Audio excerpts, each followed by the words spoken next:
Hi guys, আসসালামু আলাইকুম। আজকে আপনাদের জন্য নিয়ে আসলাম মুরগির ঝাল ফ্রাই রেসিপি। চলুন দেখে নেওয়া যাক।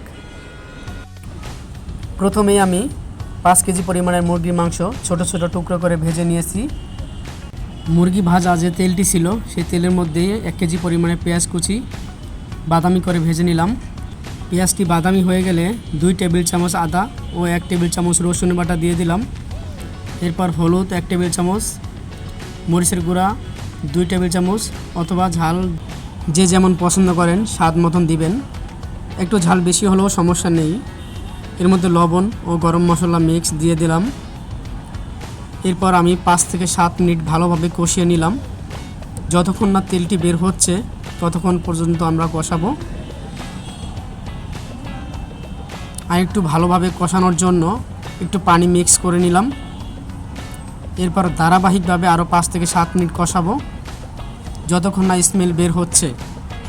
যখন একটি পারফেক্ট স্মেল চলে আসবে তখনই আমরা ভাজা মুরগিগুলো ঢেলে দেব। মুরগিগুলো ঢেলে দিয়ে 2 মিনিটের মতো একটু নাড়াচাড়া দিয়ে মশলার সাথে মুরগি ভালোভাবে মিশিয়ে নেব। এরপর একটু পানি মিক্স করে 5 থেকে 7 মিনিটের মতো মিডিয়াম আঁচে দমে বসিয়ে দেব।